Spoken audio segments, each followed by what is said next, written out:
In today's modern world, is there such a thing as normal family life? Who's to say what's normal? Some families enjoy a dangerous life. Some crave a relaxing life. And some just like the wild life. In this series, we'll be visiting households across the globe to celebrate the wonderful, the inspirational, and the eccentric. Welcome to the world's most extraordinary families. In this episode, we meet an extraordinary couple who opened their home to half a dozen children, all with one thing in common. Having the blindness factor, we can all relate in that way. In Denver, Colorado, we meet the Williams family, who built a multi-million-dollar family business selling a controversial product. Once in every 50 years, a new market like this opens up, and we actually were there day one. But first, a family who have given up the high life and all the mod cons to squeeze into a 250-square-foot school bus.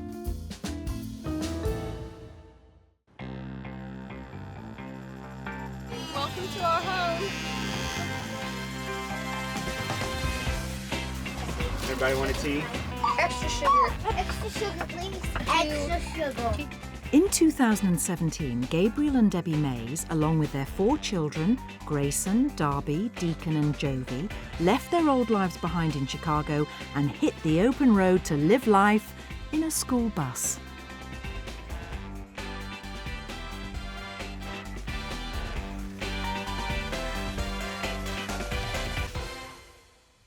This is basically our living area. We like to have one big open area between the kitchen and the living room. These couches actually pull out too into a bed if we were going to have guests. This is the bathroom. And this is the only closet that we had built in. This is the kids' bedroom. No, Deacon's bed. That's Deacon's bed. Or this is our master bedroom. But before their new life on 4 wheels, the family were living the American dream. House that we had before was 5,000 square feet. It was a lot of space. Everyone had their own rooms. Our bedroom was just huge. I was a successful man in business, ran a really good agency, and big house, fancy cars. To fund their luxury lifestyle, Dad Gabriel worked long hours running an online consulting business, which meant Mum Debbie took care of the 4 kids and their huge home. It was my whole world was just staying home with them and taking care of that big house. It takes a lot to clean and cook and do all the laundry. Despite their comfortable lifestyle, the couple felt distant and disconnected from one another. Debbie, my wife, is the most amazing woman on the planet. And what's crazy is you would think that most women would want what she had prior.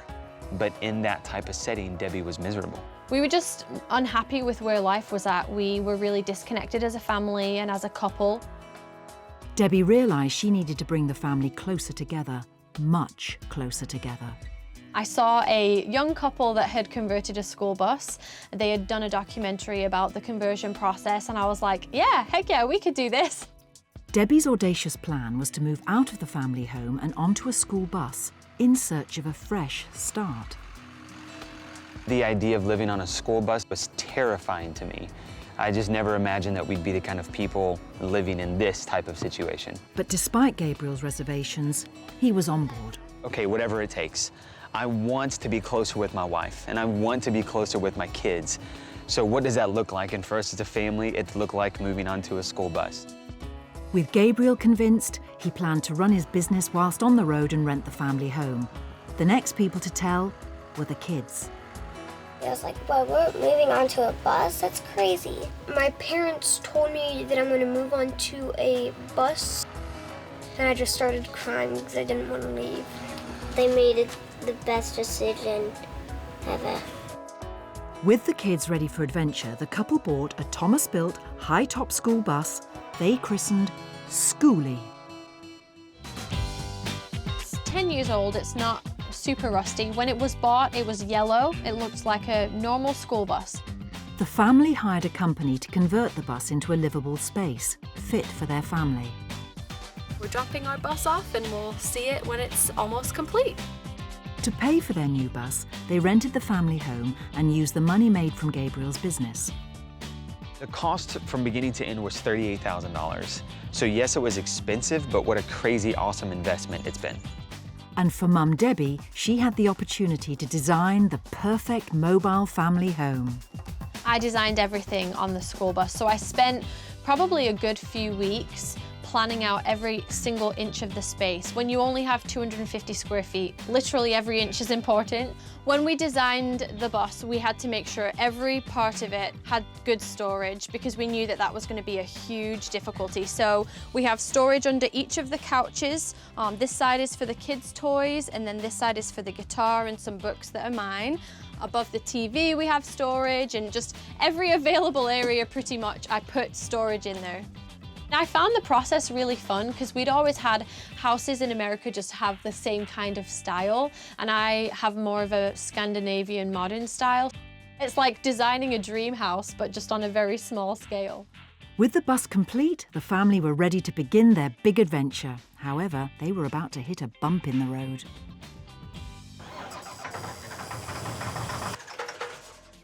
When we actually pulled away, there was quite a few things that weren't done right. The roof leaked really, really bad. It was raining on the inside. That was a really big struggle in the beginning because it was one of those moments when it's like, okay, was this the right choice?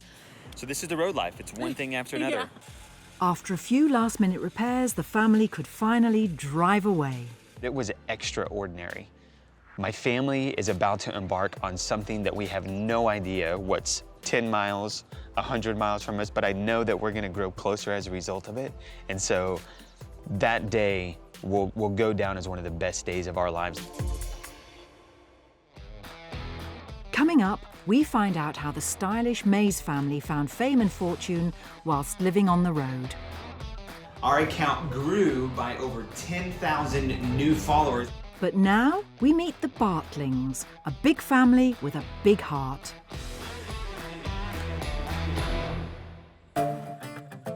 In Oakton, Virginia, kind-hearted couple Joe and Karen Bartling have adopted 6 children from around the world who are all blind. I'm David. I am the second oldest of the 6 blind kids. My siblings are pretty cool. We have Hannah, who's the oldest. I am considered the talkative one and the funny one too. Dun, dun, dun, dun, dun, dun, dun.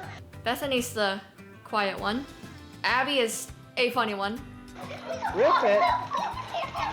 Jessie doesn't say much. She's a girl of few words. We have Obed, and he's like the lovable one. He's like the really crazy man. Really fun to hang out with and play around. How you doing out here, Obed? Mr. Cutie. The blindness actually pulls them together, and their common experience of being, visually impaired is, is something that they all have. Sugar baby mine. Although their 2 biological sons, Joel and Brian, have now moved out of the family home, day-to-day life for the Bartling family is done with military precision and an early start. She's all buttoned up. Right, Jess? Day-to-day is quite a chaotic experience at our house. The alarm goes off very, very early, and Karen gets up usually around 4:45 or 5 o'clock in the morning to get kids ready to go to school. Not only are the 6 children blind, but daughter Jessie has autism, and son Obed lives with cerebral palsy. Jessie and Obed will be like this forever. That's just the way it is. And so in some ways it's like Groundhog Day. This story of this extraordinary family began in 1986, and it was love at first sight. Joe and I met on a blind date. My friend told me, well, you're not gonna like this guy, he's not your type, and she kind of, painted such a horrible picture that when I saw him, oh, he's not that bad. We met and were married within about 4 months. The couple had always dreamt of having a large family. Husband Joe had a son Brian from a previous marriage, but after the birth of their second son Joel, they received some sad news. We were diagnosed with unexplained secondary infertility, which comes as a result after you've already given birth to a child and then you just can't seem to conceive or have another child. We started down the path of adoption. We never tried to adopt 6 blind children. Karen and I just wanted a large family. It just so happened that the first child that we were presented with happened to be blind. At the time, Mum Karen owned a gift shop and she overheard one of her customers talking about a family in South Korea who were fostering daughter Hannah. She was looking for a permanent home. First, when we found out that she was blind, it took us, probably 2 weeks trying to kind of wrap our brains around, could we care for her? Could we take care of her needs, meet her needs? In 1996, the couple officially adopted 2-year-old Hannah, who was born with no eyes and a love of singing. Mrs. O'Grady, she was a lady. She had a daughter whom I adore. I started singing when I was at our children's choir at our church. It makes me feel happy. It's just very enjoyable. Next to join the Bartling brood was another little girl from South Korea, Jessie. One day I was putting Hannah on the school bus and I went to the mail and there was a publication that we get for parents and teachers of blind children. And I started leafing through it and there was Jessie's picture right in the middle of this publication saying parents needed for blind girl from Korea. And in that moment, I just knew that she was our daughter. In South Korea, where Jessie was born, the authorities decided because of her disabilities she was unadoptable. But just before she was to be put into an institution, the Bartling family swooped in to bring her home. Jessie has severe autism and severe intellectual disabilities in addition to the fact that she is blind, but she's mobile, she's fun, she's musical, she brings so much life and happiness and joy to our family. We just can't even imagine life without Jessie. Good job. Go! And we play.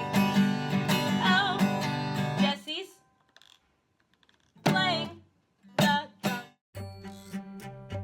With 2 new daughters in the family, just 1 year later the couple received a phone call from a social worker about another young girl in India who was found abandoned in a bin. Good job, Babs. You're giving 5. Yeah.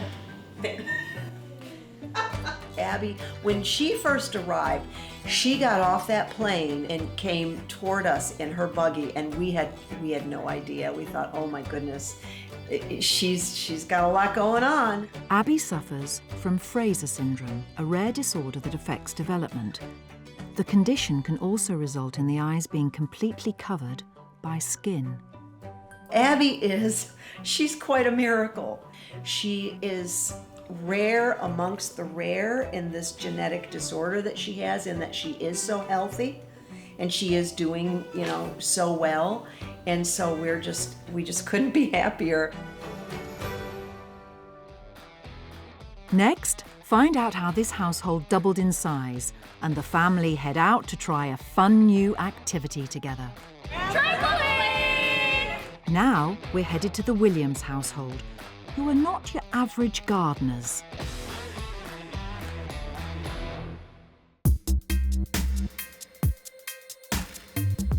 Back in 2009, brothers Andy and Pete Williams started a new family business, selling marijuana.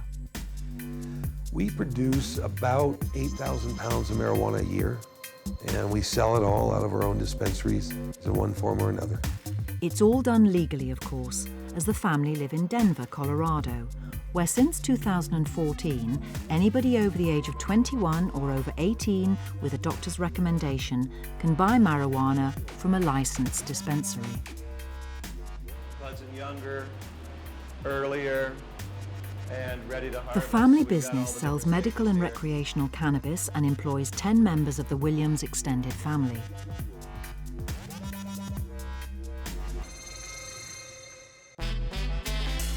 I am the CEO and co-founder. My brother Peter is also a co-founder. Pot grown efficiently makes me excited. These fall-like colors are beautiful. The industry is so exciting. My sister Sally came on a little bit after we started, but she is running the brick and mortar. I am the co-owner and president. My mother I thought you could only smoke marijuana, but it's not true. works for us as the chief money counter. And then we have a lot of nieces and nephews and sons and daughters working with us as well. Working for my family business is all I could really hope for. It's like a dream come true for me, really. It's nice working with family. You know, we all have our different quirks. It's great. It's, you know, the people making the rules are my family. They are now one of the top 5 largest marijuana businesses in the US, turning over around $40 million a year, and it all grew out of Pete's basement.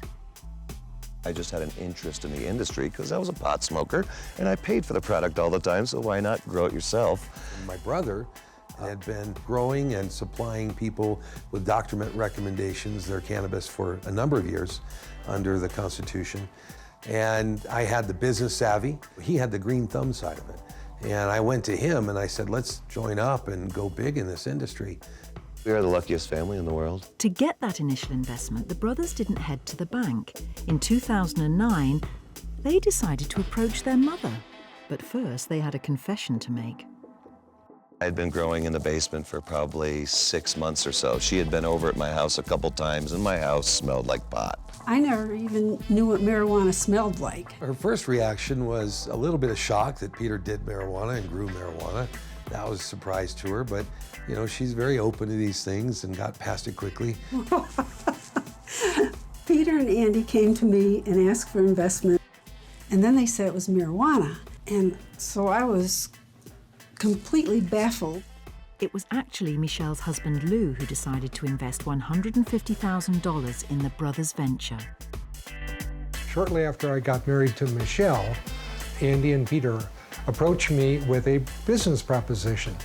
And I discovered in a very short time that it was marijuana, cannabis related. And I made them quite a nice loan of money. With their stepdad's initial seed money, the brothers moved out of Pete's basement and into a warehouse. Over the next 5 years, the business grew. But in 2013, they hit a financial crisis. I really needed somebody to take over the finances. Things were just in a wreck, and the business was at risk because of it. And so the brothers called upon their big sister to get them out of trouble. What turned out to be sort of, yeah, I'll help you out for a couple months part-time. I'm now running the company and full-time and working 80 hours a week, so. Sally is really taking over the leadership of the family. She's becoming the family matriarch, and Sally is the boss. A lot of people ask me what it's like working with my family, and they can't imagine working with their family, and I can't imagine not working with my family. Next, we find out what happened when Mum Michelle tried cannabis for the first time. In the middle of the night, I ended up crawling to the bathroom. Now, back with the Mays family and living in such close quarters is getting to Dad Gabriel. There are moments whenever living on this thing sucks.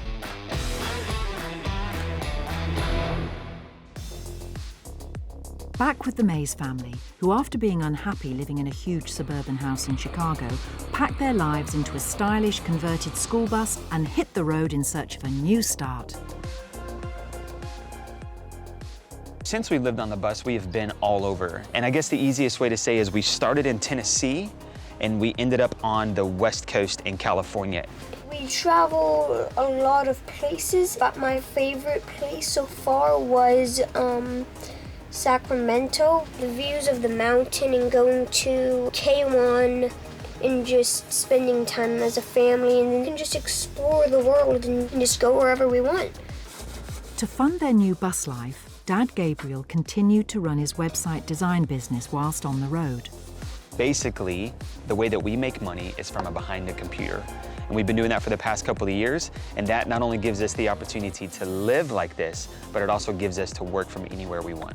The reason that we can do what we do is because we run our own companies and we're able to be flexible and be online, and that was kind of our dream, was to be able to start a business that could travel with us wherever we go.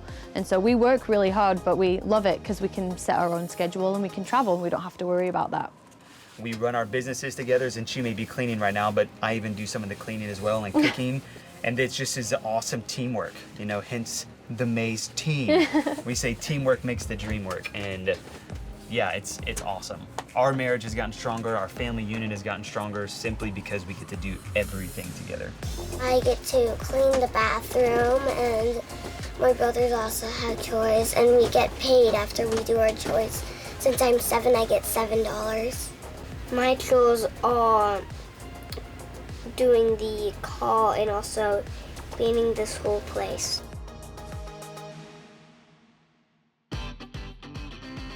But a surprising new stream of income was about to come their way as this photogenic family began to document their lives on social media. Hi everyone, I'm Gabriel. And I'm Debbie. The Maze team. Guys, welcome to our very first ever non-rehearsed YouTube video. Whilst on the road, the family began to get quite a following and now have over 78,000 fans online. They turned that popularity into cash. One way that we make money is with the Maze team from our large social media following. So brands will pay us to represent them on our Instagram. It's probably about $10,000 a month just from Instagram. And to capitalize on their newfound stardom, they've even begun coaching other families to become successful on social media. From November of 2017 to February of 2018, our account grew by over 10,000 new followers, and it actually continues to grow today.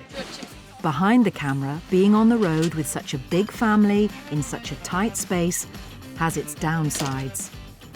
Living on the bus has a few bumps, like you go to bed. I've got my little brother underneath me, so it like kicks the top of the bed, and it's just really annoying whenever I'm trying to get some sleep. Having no space has been, it's the highest point of tension in our family. Oh no! It just means doing the dishes every day by hand, which sucks. You know, it means that we have to pick up after ourselves, and that sucks. Honestly, when I was in a house and things would get lost, I wouldn't get frustrated. But living in a bus when things get lost, I'm like, how? How could it possibly be lost?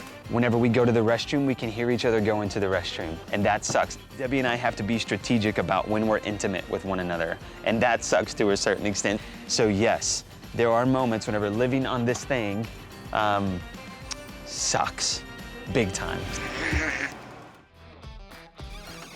Coming up, has their school bus home made its final journey as the family park up so the kids can go to school?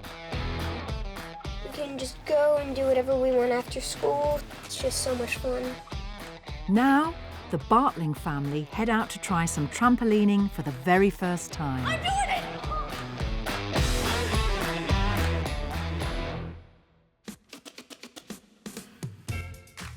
I like crazy. In Virginia, Joe and Karen Bartling, along with their 6 blind children, are heading off for a day of trampolining. Interestingly enough, our kids love to go on rides, go on car rides. And we call them drive-by vacations, or they could be sightseeing trips. They have no idea what we're going to see, but they love it. I'm doing it! After adopting 3 blind daughters by 2004, the couple decided they wanted an even bigger family, and their next addition was a spirited 5-year-old boy from China. David was a very rambunctious, crazy, wild 5-year-old. David was originally brought to the US by a different adopted family. The family went, they got him, they brought him home, and then they realized that he was more than they felt they could handle. And so Karen and Joe stepped in to give David a permanent home. Like some yogurt or something too? Maybe that would be good. How many plates are we getting? 3? My favorite part of my family is that we're basically, we have like our own personalities, and the thing is that we are all pretty normal. The thing that's helpful is having the blindness factor, because we can all relate in that way to each other. David, now 19 years old, has moved out of the family home and is now studying business communications and IT at George Mason University. Technology is helping him to adapt to college life. Now, my preferred way of texting is with braille screen input. I can basically flip to the braille screen input and type in messages from the home screen, and I can do this. And it goes into my messages. But I can do that from anywhere, and it will open any app on my phone because it's smart. David started college this semester, and yes, I was petrified. Not 100% sure, that he would be able to navigate his way around campus, which he's doing just fine. He seems to be enjoying it, and I've actually seen a maturity in him just in a few weeks. It's amazing. The Bartling family now had 4 children born without sight, and after a call from their social worker, they were about to adopt a 5th, the first of their children to be born in the US, Obed. Obed is a very affectionate little boy. He is just sweet and funny, and he never gets upset. He just goes with the flow. He is just chill. Like their daughter Hannah, Obed was born without eyes, a condition known as bilateral anophthalmia. He's just astounded us with his progress, and the fact that he is able to, with his cerebral palsy, that he's able to actually walk, and he is very, very happy. By 2006, the family had 2 biological children and 5 adopted children, all with various disabilities. But Joe and Karen weren't finished yet. However, this time, to get their final edition Bethany, they'd have to take on the government of Thailand. Right away, we were told, you're too old, because every country has its age restrictions. You have too many children in the home, and no. Bethany, like David, was adopted by a different family in the US, but they decided not to finalize the adoption. A few years later, the Bartlings received a call to adopt Bethany.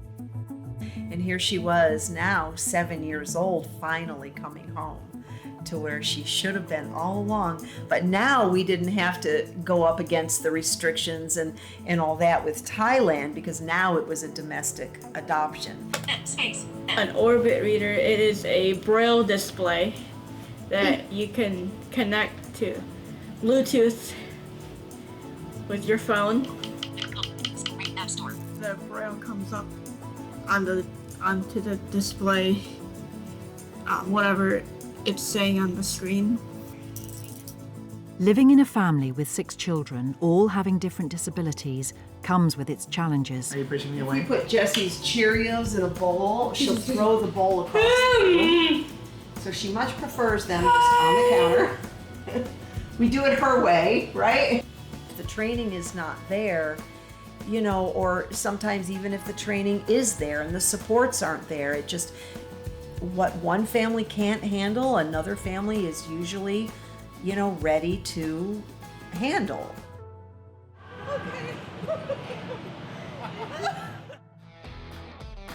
Next, daughter Hannah heads off to earn a crust at the local bakery. This part is a little chipped right here. But now, back with the Williams family, who are discovering the life-changing effects medical marijuana is having on their customers. She said, because what you do allows my 5-year-old niece to function.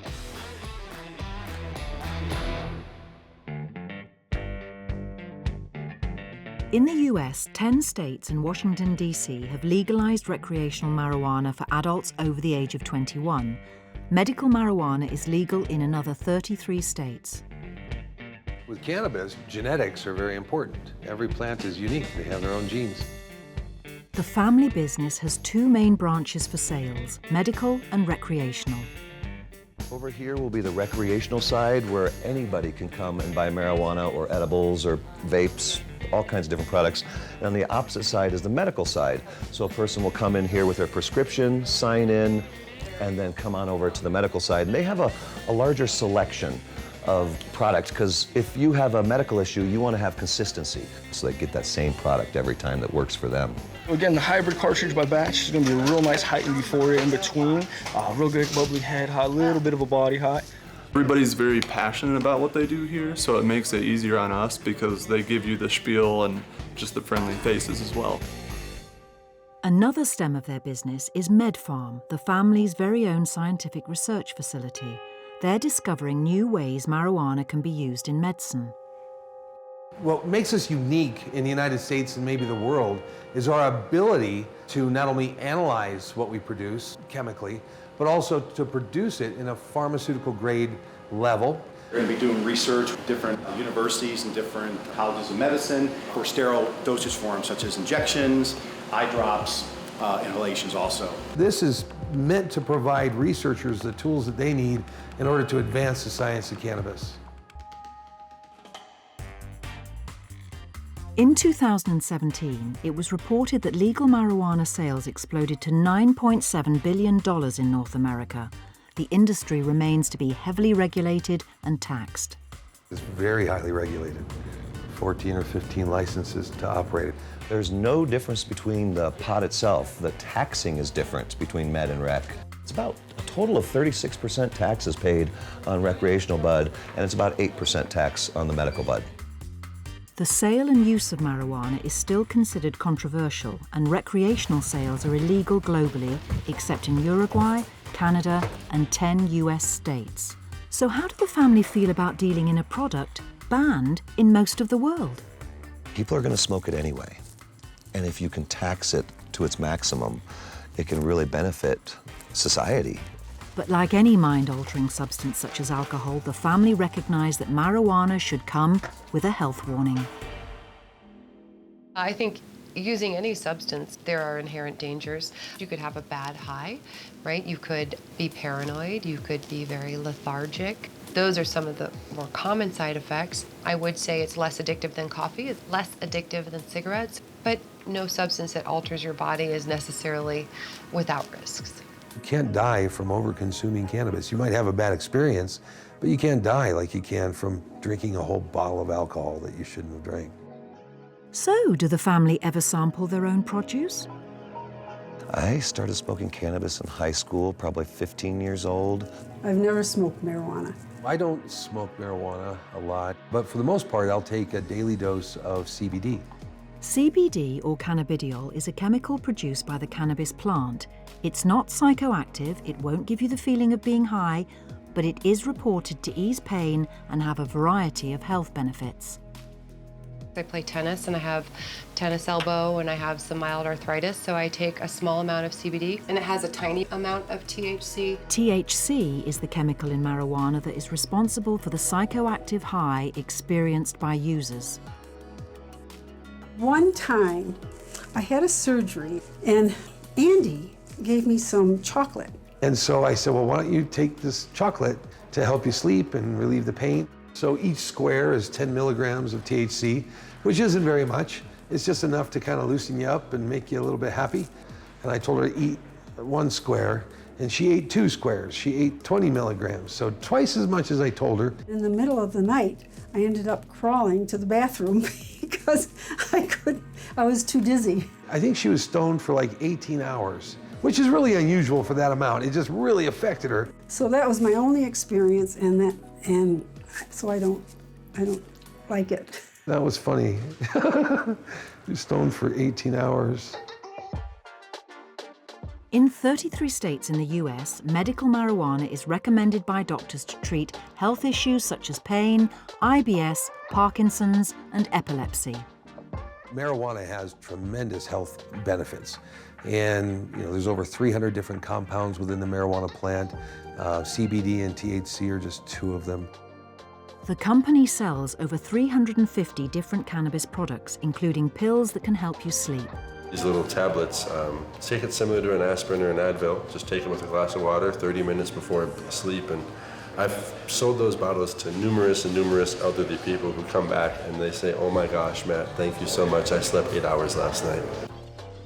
The miracles that are happening. If you have Parkinson's and you're at the end of your life and you're shaking, and you start the CBDs with some THC, and a month later you're shaking a little less, and a couple months later you're actually knitting and cooking again. Those people, they come back crying because their life has changed. Coming up, there's stiff competition for who will inherit the family business. If they have aspirations of running the business one day, all the better. Doesn't mean they'll get it. Next, we're back with the Mays family, who are hitting the brakes on their journey. We will transition into this home recognizing and understanding the value of time spent with our kids. After traveling across the US, the Mays family have completed their search for a new place to settle down in Redding, California. They have parked their home at a local caravan park. We're currently in Redding, California. That's where we decided to settle down for the kids to go to school. When I looked at homeschooling, I just didn't feel like it was something that I could fit. You guys want to walk over and sit down and have a little snack? A little picnic. Next to the creek? We came here, I immediately just fell in love with the temperature of the place. The weather is really nice in California. And the people, we immediately got connected to a really good group of friends and community. We kept the school routine, so we stay still in one area. And then we travel on summers, weekends, and holidays every time we can. With the bus parked up and the kids now at school permanently, the family are still living in their home on 4 wheels for the foreseeable future. One of the best bits about having a bus is that we can pick up the kids after school and then go somewhere and have a picnic in a completely different scenery. You know, get away from the mundane. The opportunity is endless with it. I like how it moves around. I like to go just to different fun places. We can just go and do whatever we want after school. It's just so much fun. Now the family are planning to continue living on the bus, but do want to move back into a house eventually. We really have always dreamed about building our own house. Part of the reason we chose living on the bus is to save money so that we could build a house in the future, but the connection was the #1 reason. But will the couple have the same issues that made them up sticks in the first place? Whenever we go back into the house, some things that we'll take from this experience is the connection with our family. We will transition into this home recognizing and understanding the value of time spent with our kids. I think that my parents made the best decision ever to get us onto the bus. We love the lessons we've learned through it, and I really think that our marriage wouldn't have made it if we hadn't have made this choice. I think that we would have just continued that life of disconnection. The ability to go and travel across America it's been a beautiful experience. This decision to flip our life upside down for the sake of our marriage and our kids, this has been the best decision we could have ever made.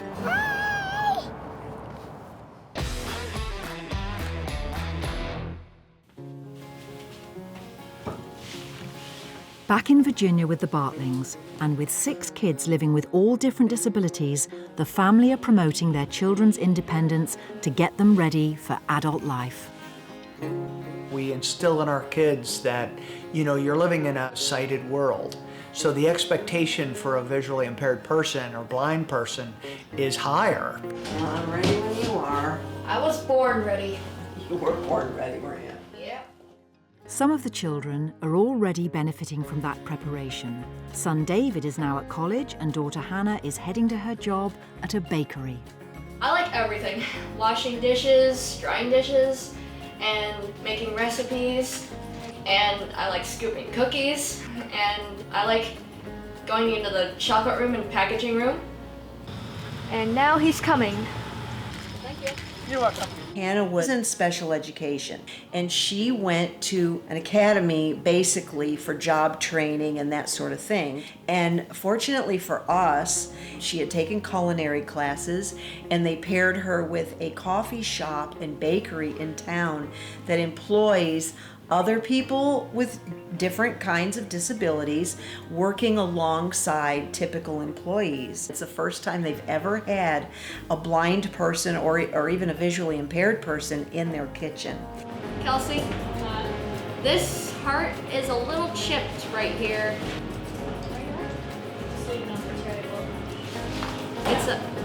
It's a dud. I like all tasks about my job.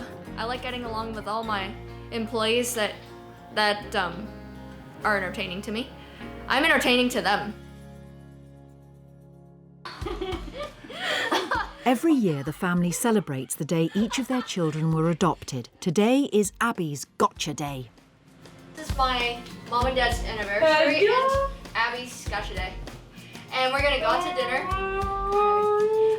We're gonna go out to dinner and have a lot of fun. One of the things that's important in adoptions is Gotcha Day, and a Gotcha Day happens to be the day that the child comes to be a part of your family. And so our anniversary this year just happens to be Abby's Gotcha Day. The family are taking a trip out to one of their favourite restaurants to celebrate, and they're joined by Karen and Joe's biological son, Joel. Who's here, Abby? If you want spaghetti. Spaghetti. With the kids growing up and the couple reaching retirement age, the family are beginning to plan for the future. Many of our friends and relatives that are our age are empty nesters, and they're enjoying the fruits of their retirement, and we're not. We have children at home. We'll continue to have children at home. Our children are still young. We love you, Mom and Dad. Aww, Yeah. bring out the tissue. It's not outside of the possibility for them to live together. And so we're actually starting the process looking into applying to officially become a group home for them. And in that case, you know, the idea would be that hired help, you know, hired caregivers and attendants would come in to do the day-to-day. It has its challenges, certainly, but, you know, without the challenges, then, you know, there wouldn't be any reward either. Yeah. You'll kiss Daddy. The kids are they're just amazing kids, and you just see how they interact, or, you know, if they've really succeeded at something, you know, and you're just like, yeah, this is pretty cool. This is pretty cool.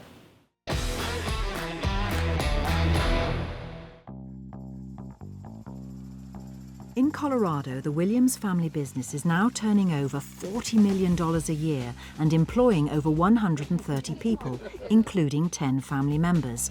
But none of this would have been possible without the support and investment of their loved ones. This is all pleasure tonight, no talking business. Without Lou, this wouldn't have started, so we do what Lou wants. Remember that day, that picture they snapped of me? Yeah. Well, and we got the check. They're smiling, and I'm holding the check, and I should have held on tighter. Okay. You wouldn't let it go. And if you looked at my face, it was filled with fret. Three Musketeers. Peter, one of the founding family members, has now retired from the marijuana business and is living a more mellow life. My life a lot lately has been sitting in the backyard and enjoying my pets. With a Williams family member at every turn, could the next generation take over the family business? I started working there. I turned 21 and immediately left my job at the gas station and started working for Medicine Man. I get to see things that most people will never get to see in their lifetime, and that's what I see every day, to the point where I'm like, oh, psh, there's weed on the floor right there. Somebody sweep that up, you know? This is Sarah, my granddaughter. I think working with my family would be awesome, but I know that we'd get on each other's nerves a lot, so I don't know how much I'd want to do that. My hopes for the future are just to expand all over the country, maybe even into other countries, just to keep putting out the best product possible, giving out a lot of help and medicinal benefits to millions of people, hopefully someday. So that's where I'd like to see us go in the future. No matter how old the children are, I'm always mom. Now it's grandma or Grammy. All of our kids know that they have an open door policy. Once they turn 21, they can come work for us. If they have aspirations of running the business one day, all the better. Doesn't mean they'll get it, but I love it when they tell me that. Everybody could see this. Can you read that from here?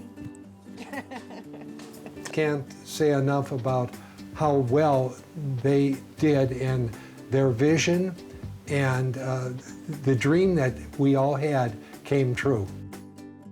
This is what they call the American dream, what we have. the once in every 50 years a new market like this opens up, and we actually were there day one and took those risks and grabbed a hold of it, and without my brother and my mother, it would have been impossible. You know, without family, there's really no meaning in life, I don't think. It's why we do it. And it wouldn't be the same without my, working with my family there.